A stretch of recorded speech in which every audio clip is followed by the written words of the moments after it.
Assalamualaikum warahmatullahi wabarakatuh. Nama saya Kantiasa Ramadhania Gilkar dari kelompok 5 kelas Teknologi Pangan B dengan NIM 230201191300091. Di sini, saya akan memaparkan praktikum bioteknologi yang telah saya lakukan, yaitu pembuatan yogurt dengan perlakuan 6, atau perlakuan 60% starter, 25 gram gula, dan inkubasi pada suhu dingin.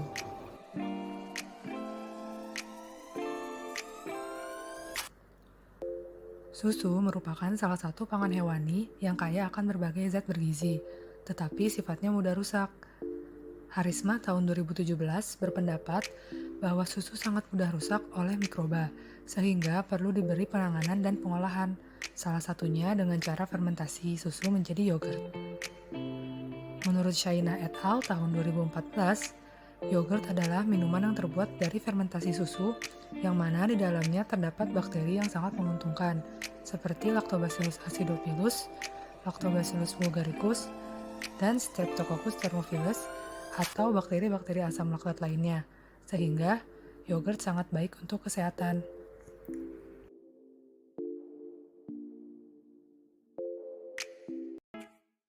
Bahan-bahan yang digunakan adalah susu sapi UHT, starter Biocool, dan gula. Sedangkan alat-alatnya adalah toples, gelas takaran, pengaduk, serta panci dan kompor. Alat-alat yang digunakan sudah disterilisasi terlebih dahulu menggunakan air mendidih. Step pertama, siapkan susu sapi UHT sebanyak 500 ml.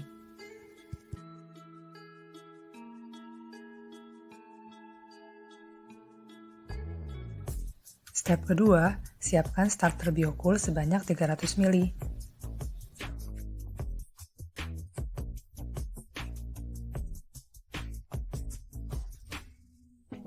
Step ketiga, masukkan susu ke dalam panci.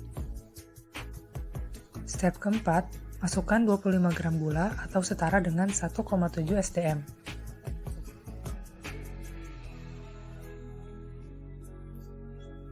Step kelima, panaskan susu hingga bersuhu 70 derajat Celcius sambil diaduk agar homogen. Step keenam, lakukan holding time selama 10 menit pada suhu 70 derajat Celcius. Step ketujuh, setelah 10 menit, matikan kompor dan dibiarkan agar suhunya turun hingga 40 derajat Celcius. Step ke-8, setelah suhunya turun, pindahkan susu ke dalam toples.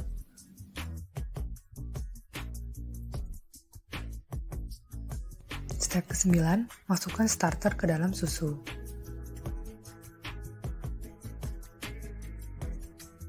Step ke-10, inkubasi selama 8 jam pada suhu dingin.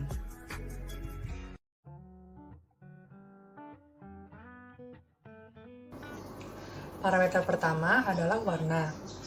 Warna dari yogurt yang telah diinkubasi selama 8 jam pada suhu dingin menunjukkan warna putih kekuningan. Hal ini sesuai dengan pendapat Yunaira et al. Tahun 2015 bahwa kandungan karoten pada lemak susu menyebabkan warna kuning pada yogurt.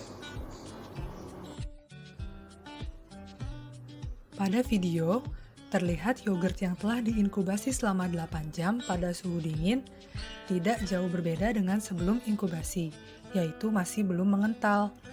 Hal tersebut terjadi karena inkubasi pada suhu dingin menyebabkan bakteri asam laktat tidak dapat bekerja optimal. Hal ini sesuai dengan pendapat Siburian et al. Tahun 2012 bahwa suhu beku dan suhu dingin mampu menghambat pertumbuhan mikroba. Menurut Jayanti et al. Tahun 2015, peningkatan kekentalan disebabkan oleh terbentuknya asam laktat selama proses fermentasi yogurt, sehingga protein mengalami koagulasi dan membentuk gel. Sehingga, apabila asam laktat yang terbentuk sedikit, maka yogurt tidak akan memiliki kekentalan yang tinggi. Parameter selanjutnya adalah aroma dan rasa. Setelah diinkubasi, aroma yogurt menjadi sedikit asam dan rasanya sedikit manis. Menurut Adrianto et al. Tahun 2020, Umumnya, yogurt memiliki rasa dan bau yang asam, serta warnanya putih. Rasa manis pada yogurt yang dibuat dapat disebabkan oleh gula yang tidak diubah seutuhnya menjadi asam laktat, karena kinerja bakteri terhambat pada suhu dingin. Parameter terakhir adalah konsistensi. Pada video, terlihat yogurt yang dihasilkan memiliki konsistensi yang kompak atau tidak terpisah antara cairan dan padatan. Hal ini sesuai dengan pendapat Widiani et al.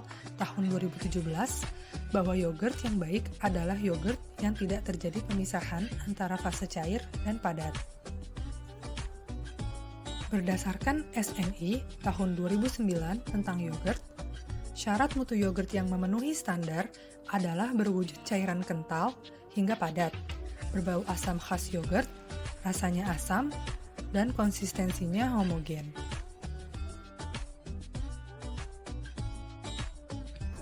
Menurut Vela Suka et al. Tahun 2015, proses fermentasi asam laktat terjadi melalui jalur Embden-Meyerhof-Parnas atau EMP, yaitu mengubah glukosa pada susu menjadi pirufat.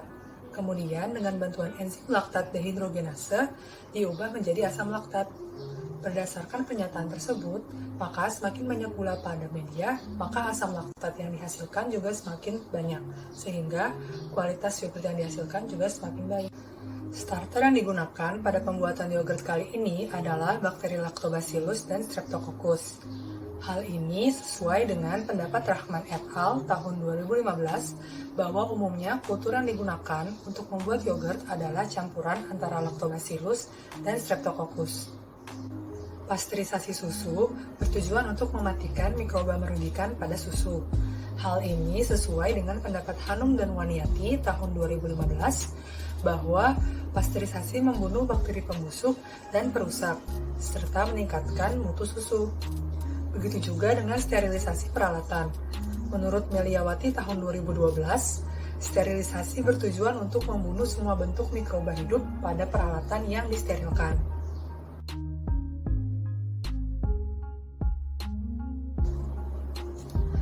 Tingginya konsentrasi asam laktat pada yogurt menyebabkan penurunan pH yang dapat meningkatkan kekentalan, serta memunculkan aroma dan rasa asam khas yogurt. Selain itu, pH rendah pada yogurt juga menyebabkan bakteri patogen tidak dapat tumbuh, sehingga yogurt lebih awet. Hal ini sesuai dengan pendapat Adrianto et al. Tahun 2020, bahwa pada kondisi asam, bakteri patogen tidak dapat tumbuh sehingga yogurt lebih awet.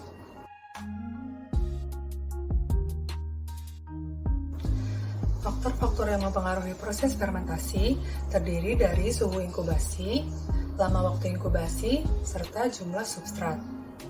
Suhu inkubasi dapat mempengaruhi proses fermentasi. Inkubasi pada suhu dingin dapat menyebabkan mikroba dan enzim tidak bekerja sehingga proses fermentasi juga terhambat.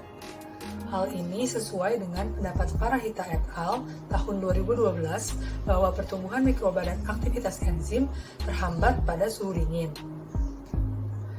Menurut Rohani et al. Tahun 2016, semakin banyak jumlah substrat, maka produk akhir fermentasi yang dihasilkan semakin banyak. Selain itu, lamanya waktu inkubasi juga dapat mempengaruhi proses fermentasi. Wardani et al. Tahun 2015 berpendapat bahwa semakin lama waktu inkubasi, maka semakin banyak substrat yang diubah oleh mikroba, sehingga asam laktat yang dihasilkan juga semakin banyak. Kesimpulan dari praktikum ini adalah inkubasi pada suhu dingin menghambat kinerja bakteri, sehingga inkubasi suhu ruang lebih baik daripada suhu dingin. Perlakuan yang terbaik adalah perlakuan 5, yaitu starter 30%, 25 gram gula, dan inkubasi pada suhu ruang. Sekian pemaparan dari saya. Kurang lebihnya mohon maaf. Wassalamualaikum warahmatullahi wabarakatuh.